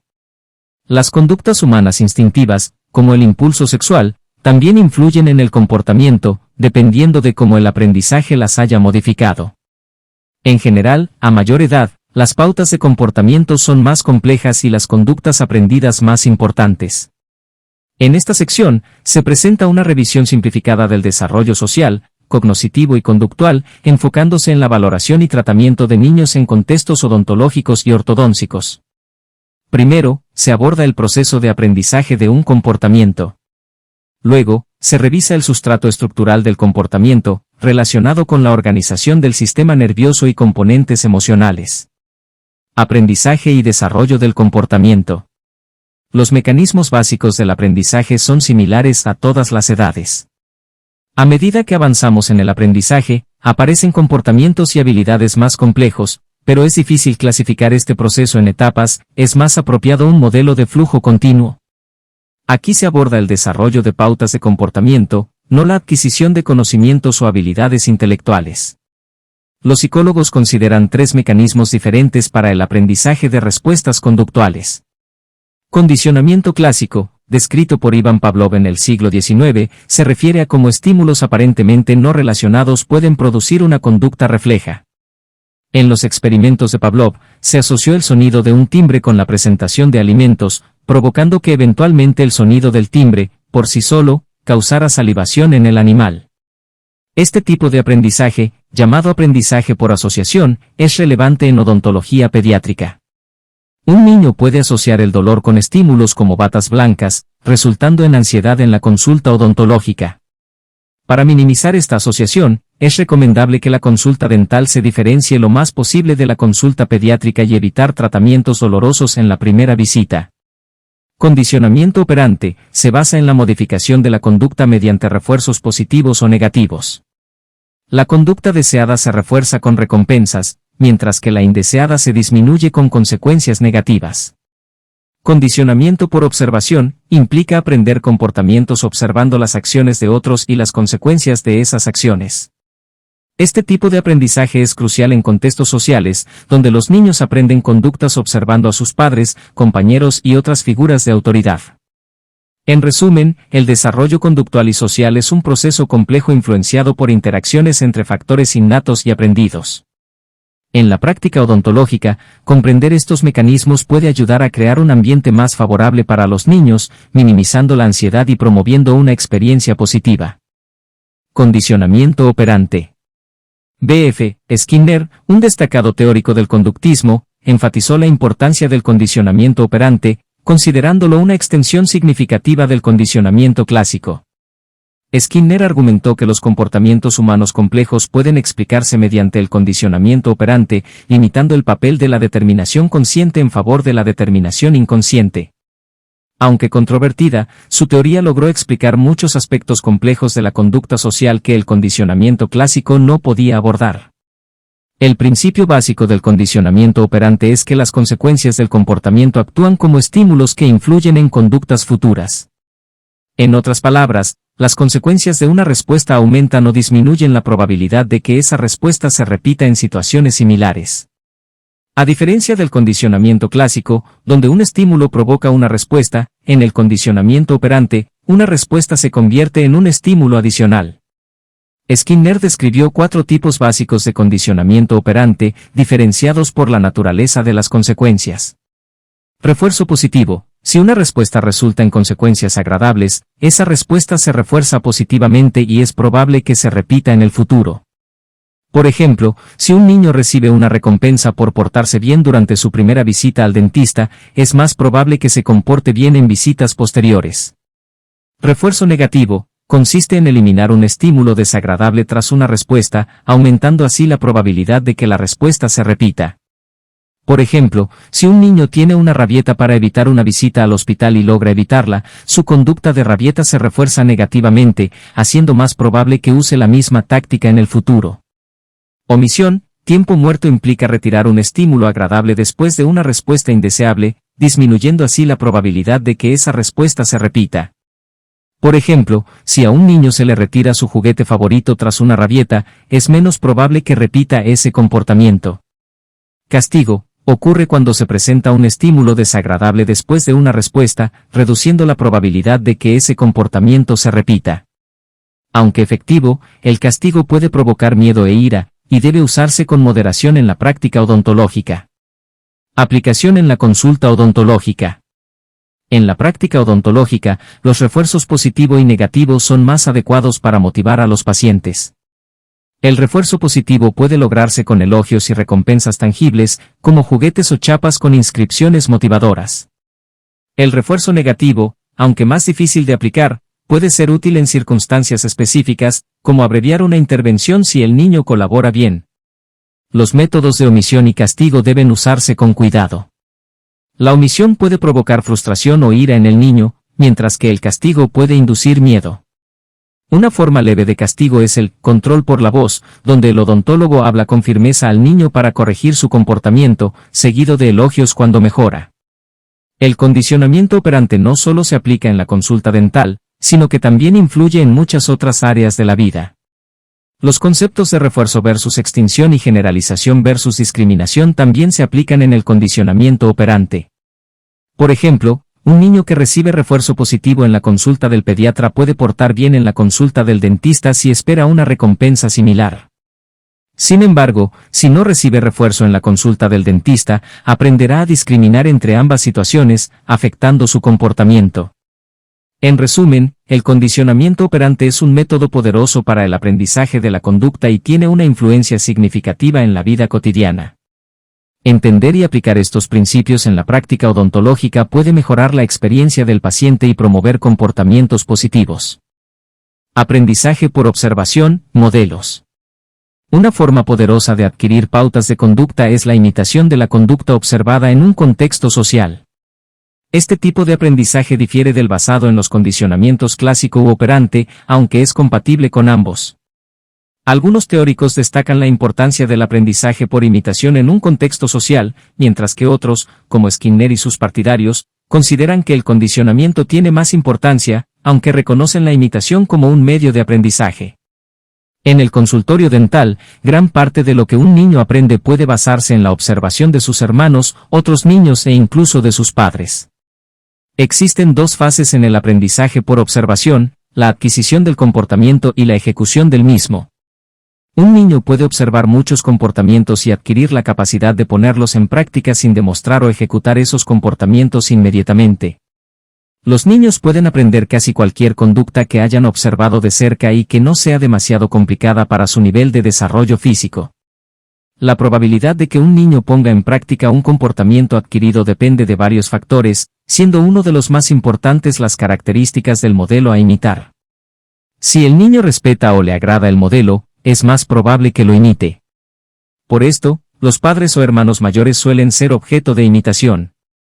Para los niños de preescolar y bachillerato elemental, los compañeros de su misma edad o algo mayores son modelos cada vez más importantes, mientras que en los adolescentes, la pandilla es la principal fuente de modelos a imitar.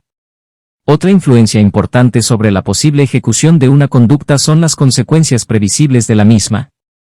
Si un niño observa cómo su hermano mayor desafía a su padre y es castigado, es menos probable que desafíe a su padre en el futuro, aunque haya aprendido la conducta. El aprendizaje por observación es útil en el tratamiento odontológico.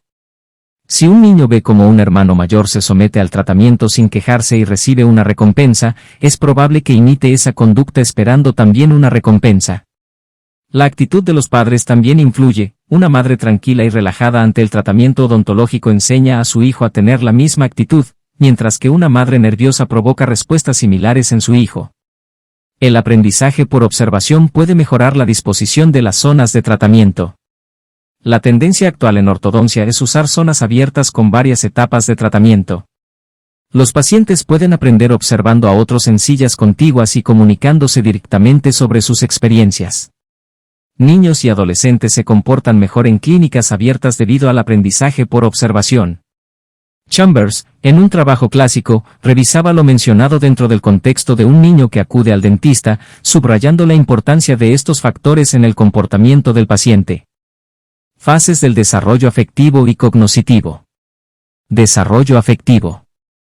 A diferencia del aprendizaje continuo por condicionamiento y observación, tanto el desarrollo afectivo o de la personalidad como el desarrollo cognoscitivo o intelectual pasan por diversas fases relativamente diferenciadas.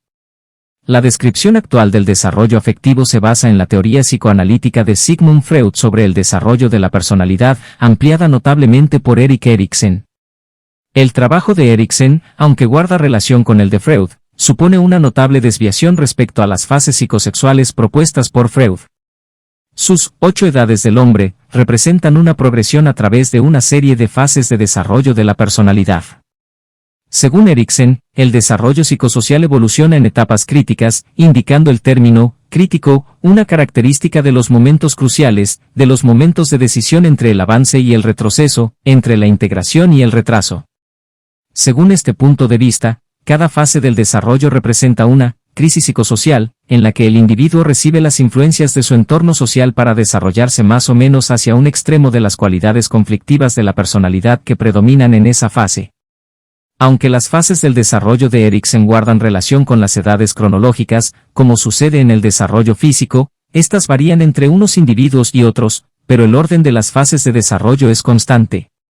Esto se parece a lo que ocurre con el desarrollo físico, con la diferencia de que es posible, y de hecho, es probable, que algunas cualidades asociadas a fases anteriores se manifiesten en fases posteriores debido a una resolución incompleta de las fases precedentes. Las fases del desarrollo afectivo de Erikson son: desarrollo de la confianza básica, desde el nacimiento hasta los 18 meses. En esta fase inicial del desarrollo afectivo se establece una confianza, o desconfianza, básica en el entorno. El desarrollo adecuado de la confianza depende de que exista una madre o un sustituto que sea afectuoso y constante, y que satisfaga las necesidades fisiológicas y afectivas del niño. Existen teorías muy sólidas, pero ninguna respuesta clara, acerca de cómo deben ser los cuidados maternos, pero es importante que se establezcan fuertes lazos afectivos entre los progenitores y el niño. Estos lazos deben mantenerse para que el niño pueda desarrollar una confianza básica en el mundo que le rodea. De hecho, el crecimiento físico se puede demorar notablemente si la figura materna no satisface las necesidades afectivas del niño. Es muy conocido el síndrome de privación materna, en el que el niño recibe un apoyo materno insuficiente, aunque por fortuna es poco frecuente.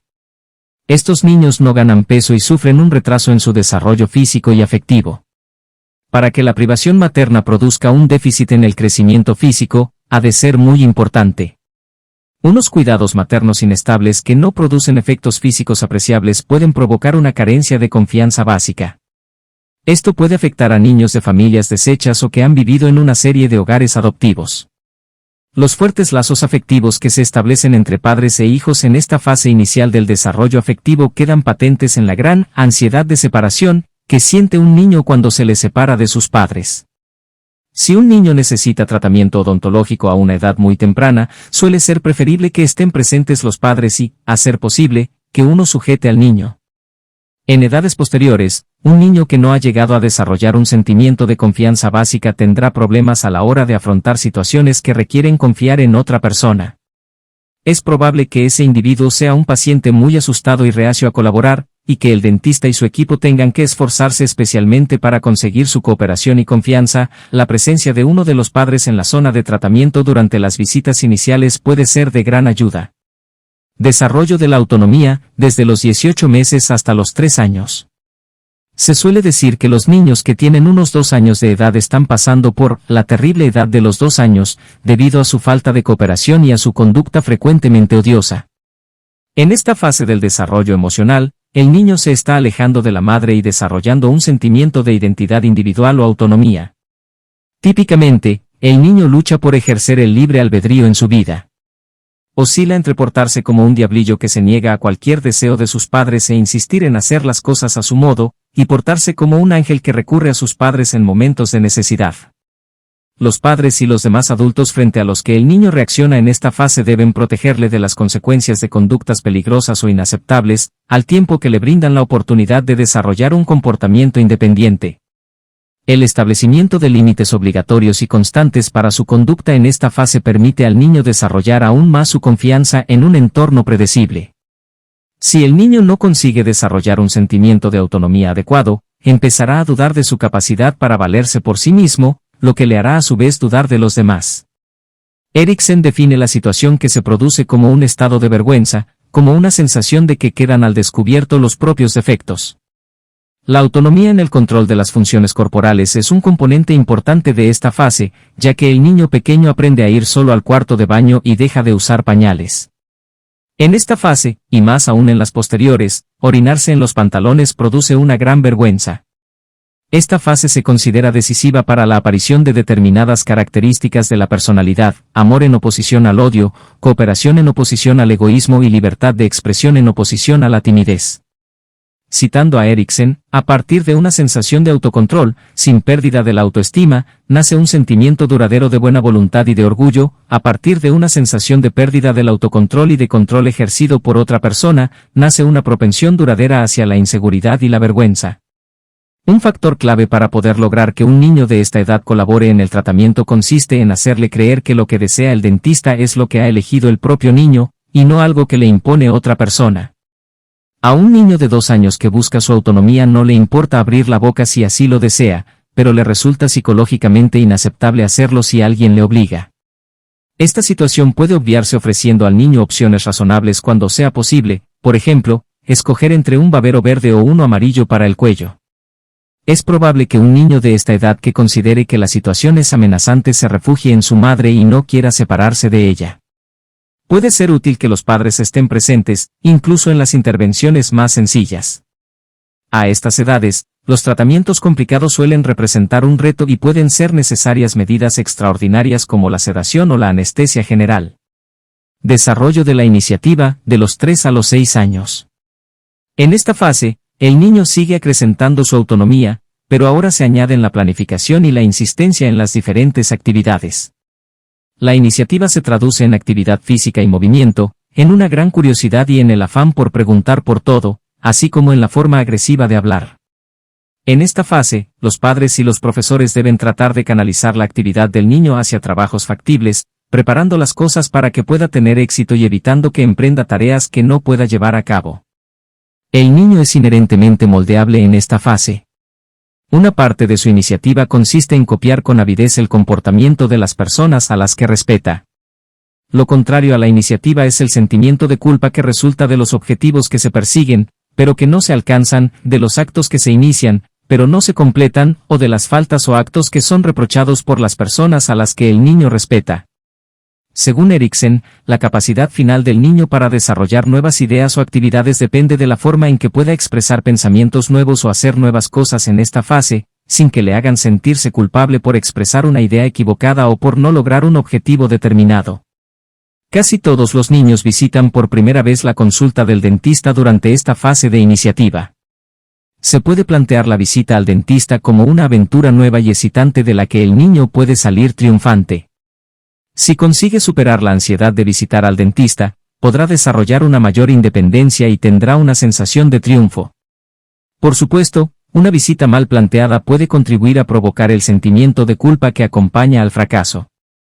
En esta fase, el niño sentirá una gran curiosidad por el consultorio del dentista y avidez por conocer las cosas que allí se encuentran. Suele ser conveniente que el niño efectúe una visita de exploración con su madre, en la que apenas se realice tratamiento para empezar con buen pie. Tras la experiencia inicial, un niño de esta edad suele tolerar la separación de la madre durante el tratamiento y es probable que se porte mejor en estas circunstancias, reforzando así la independencia y no la dependencia. Dominio de la destreza, de los 7 a los 11 años. Durante esta fase, el niño se esfuerza para adquirir la destreza académica y social que necesitará como adulto. Las tareas escolares cobran importancia y la competencia se vuelve la norma para evaluar su desarrollo. Se debe fomentar la actitud competitiva y el progreso individual.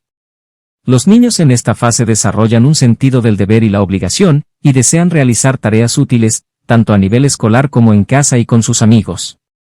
Eriksen ha denominado trabajadores industriosos a los niños que atraviesan esta fase del desarrollo, pero ha afirmado que la industriosidad es una cualidad de los adultos que se origina en esta fase. De la misma manera que la iniciativa es el elemento clave en el desarrollo de la autonomía en la fase anterior, la búsqueda de la destreza, si tiene éxito, genera un sentido de competencia, y si no tiene éxito, un sentido de inferioridad. El desarrollo de la destreza es el objetivo principal, y el niño se considera menos importante que el trabajo que está realizando. En esta fase, el interés del niño por la consulta del dentista se puede trasladar a los aspectos mecánicos del tratamiento, por ejemplo, ¿qué pasa dentro del diente? El niño es lo bastante mayor para interesarse por los detalles de la anestesia local o las fases del tratamiento restaurador. Si la respuesta a sus preguntas fomenta el sentimiento de competencia que tiene al ayudar al dentista a mantener los dientes en buen estado, el niño tiene una mejor perspectiva para el futuro en lo que a salud dental se refiere. Desarrollo de la identidad, de los 12 a los 18 años. Esta fase es el periodo de transición entre la niñez y la vida adulta, que implica una revisión y síntesis de las fases anteriores. Si no se resuelven las crisis que surgen en esta fase, no se logrará una personalidad integrada y adecuada. La persona no sabrá quién es, ni cómo encaja en la sociedad. La búsqueda de la identidad se caracteriza por frecuentes intentos de imitación de los amigos y otras personas respetadas en diversos aspectos, como la apariencia y el comportamiento. Según Eriksen, el adolescente establece un sentimiento de confianza básica y un sentimiento de seguridad sobre su cuerpo, que pasa por un periodo de rápido desarrollo en la pubertad. El adolescente lucha para conseguir un sentimiento de identidad propia, mientras se enfrenta al intento de evitar la confusión sobre su lugar en la sociedad. Si no tiene éxito, es probable que sufra ansiedad y temor por su futuro. Un adolescente que fracasa en el logro de su identidad puede rebelarse contra la sociedad e intentar imponer a ésta su propia visión del mundo. En esta fase también se desarrolla la independencia. Una parte de la identidad del adolescente tiene que ver con la sensación de independencia y la lucha contra cualquier control impuesto por sus padres. Sin embargo, el adolescente a menudo esconde una fuerte dependencia de sus padres. Las cualidades más importantes que hay que desarrollar en esta fase son la conciencia de que el mundo se puede ver desde puntos de vista diferentes y el respeto por la identidad de los demás, y no solo por la propia. Estas cualidades contribuyen a lograr la capacidad de intimar. Un aspecto crucial del trabajo del dentista con los adolescentes es la educación sobre salud bucodental, que es decisiva en esta fase, ya que puede proporcionarles los conocimientos necesarios para el resto de sus vidas. Los padres deben comprender la importancia de este objetivo. Los ortodoncistas son los que más relación tienen con los adolescentes, y deben ser conscientes de la importancia de sus papeles. La salud bucodental futura de muchos adolescentes depende de su percepción del tratamiento ortodóntico y de los hábitos de salud oral que desarrollen durante este periodo. Desarrollo de las relaciones íntimas en adultos jóvenes. En esta fase del desarrollo, los adultos jóvenes comienzan a establecer relaciones íntimas con otras personas. El desarrollo adecuado de estas relaciones depende de la disposición para comprometerse y, en ocasiones, sacrificarse para mantener la relación. El éxito en este aspecto conduce al establecimiento de la camaradería y el compañerismo, ya sea con amigos o colegas al trabajar hacia objetivos profesionales comunes. Por otro lado, el fracaso en estas relaciones puede llevar al aislamiento social y a la formación de prejuicios intensos que dificultan el establecimiento de nuevas relaciones cercanas. Cada vez más adultos jóvenes buscan tratamiento ortodóntico, a menudo con la intención de mejorar su imagen dental para potenciar sus relaciones íntimas. Sin embargo, es importante tener en cuenta que los cambios en la apariencia pueden afectar las relaciones establecidas previamente. Los factores que influyen en el desarrollo de relaciones íntimas incluyen diversos aspectos individuales como la apariencia, la personalidad, las habilidades afectivas e intelectuales, entre otros. Antes de iniciar cualquier tratamiento ortodóntico, es fundamental evaluar y explicar al paciente el posible impacto psicológico que pueda tener en sus relaciones. Orientación de la generación siguiente en adultos. Una responsabilidad clave de los adultos maduros es orientar y guiar a la próxima generación. Esto implica no solo ser buenos padres, sino también contribuir al bienestar del grupo, la sociedad y el país en su conjunto. Además de influir en sus propios hijos, los adultos tienen la responsabilidad de colaborar en los servicios sociales necesarios para garantizar el éxito de las generaciones futuras. La apatía, caracterizada por la autoindulgencia y el egocentrismo, es la característica opuesta en la personalidad de los adultos maduros. Consecución de la integridad en adultos mayores. En la etapa final del desarrollo psicosocial, los adultos mayores buscan alcanzar la integridad. Esto implica aceptar las experiencias de la vida, tanto las gratificantes como las decepcionantes, y sentirse en paz con ellas. La desesperación, por otro lado, se caracteriza por el disgusto y la infelicidad generalizada, acompañada por el temor a no poder alcanzar la integridad antes de que la vida llegue a su fin. Desarrollo cognitivo. El desarrollo cognitivo, o desarrollo de la capacidad intelectual, ocurre en una serie de fases claramente diferenciadas. Al igual que otras teorías psicológicas, la teoría del desarrollo cognitivo está estrechamente ligada a un destacado personaje, en este caso, el psicólogo suizo Jean Piaget. Según Piaget y sus seguidores, el desarrollo de la inteligencia es otro ejemplo del fenómeno generalizado de la adaptación biológica. Todos nacemos con la capacidad de adaptarnos a las circunstancias ambientales, físicas y socioculturales en las que debemos vivir. Según Piaget, la adaptación ocurre mediante dos procesos complementarios, la asimilación y la acomodación. Desde el principio, un niño incorpora o asimila los eventos que ocurren en su entorno en categorías mentales denominadas estructuras cognitivas. Una estructura cognitiva es una clasificación de sensaciones y percepciones. Por ejemplo, un niño que acaba de aprender la palabra pájaro tenderá a asimilar todos los objetos voladores a su idea de pájaro. Sin embargo, para que su inteligencia se desarrolle, el niño debe seguir el proceso complementario de la acomodación. La acomodación ocurre cuando el niño cambia su estructura cognitiva o categoría mental para representar mejor el entorno que le rodea. En el ejemplo anterior, el niño será corregido por un adulto o un niño mayor y aprenderá pronto a distinguir entre pájaros y abejas. En otras palabras, el niño se acomodará al hecho de ver una abeja, creando una categoría diferente para los objetos voladores como las abejas. La inteligencia se desarrolla mediante una interacción entre la asimilación y la acomodación. Cada vez que el niño vea un objeto volador, intentará asimilarlo en las categorías cognitivas existentes. Si esas categorías no sirven, intentará acomodarlo creando otras nuevas. Sin embargo, la capacidad de adaptación del niño está limitada por su nivel de desarrollo en cada momento. La noción de que la capacidad de adaptación del niño está relacionada con su edad es un concepto fundamental en la teoría del desarrollo de Piaget. Desde la perspectiva de la teoría del desarrollo cognitivo, la vida se puede dividir en 4 fases fundamentales. Periodo sensomotor. Durante los primeros 2 años de vida, el niño pasa de ser un recién nacido que depende casi por completo de las actividades reflejas, a ser un individuo que puede desarrollar nuevas pautas de conducta para enfrentar diferentes situaciones. Durante esta fase, el niño desarrolla conceptos rudimentarios sobre los objetos, incluida la idea de que los objetos que lo rodean son permanentes, no desaparecen cuando el niño no los ve. Sin embargo, la comunicación entre el niño y los adultos en esta fase está muy limitada debido a la sencillez de los conceptos y a la falta de habilidades de expresión del niño. Periodo preoperativo. Durante este periodo, que va desde los 2 hasta los 7 años, los niños desarrollan la capacidad para elaborar símbolos mentales que representen cosas y eventos que no están presentes. Sin embargo, como los niños pequeños utilizan palabras para simbolizar solo los aspectos externos de los objetos, a menudo no consideran aspectos importantes, como la función. Además, los niños en este periodo tienden a entender el mundo de manera concreta y literal, basándose en sus 5 sentidos primarios. Periodo de operaciones concretas. Este periodo, que abarca desde los 7 años hasta la pubertad, se caracteriza por un mayor desarrollo de la capacidad de razonamiento, especialmente en relación con objetos tangibles y manipulables. Durante esta etapa, los niños pueden considerar otros puntos de vista y declina el egocentrismo.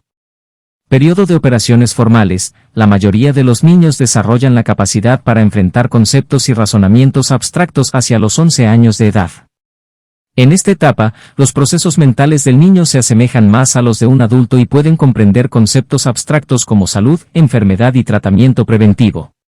Además de la capacidad para la abstracción, los adolescentes se desarrollan en el plano cognitivo hasta el punto de que pueden reflexionar sobre el pensamiento. Ahora son conscientes de que los demás también piensan, pero suelen asumir, en una nueva expresión de egocentrismo, que ellos y los demás piensan en las mismas cosas. Los adolescentes jóvenes están muy preocupados por su apariencia y sus actos, lo que el Caín denomina la audiencia imaginaria. Esta influencia de la audiencia imaginaria puede afectar su actitud hacia el tratamiento ortodóncico, ya que pueden estar preocupados por la opinión de sus amigos sobre los aparatos ortodóncicos. En resumen, la comunicación efectiva con niños y adolescentes en diferentes etapas de desarrollo cognitivo es crucial para el éxito del tratamiento ortodóncico. Un profesional de la odontología debe adaptar su lenguaje y enfoque según el nivel de desarrollo intelectual y psicosocial del paciente para garantizar una comprensión clara y una cooperación efectiva durante el tratamiento.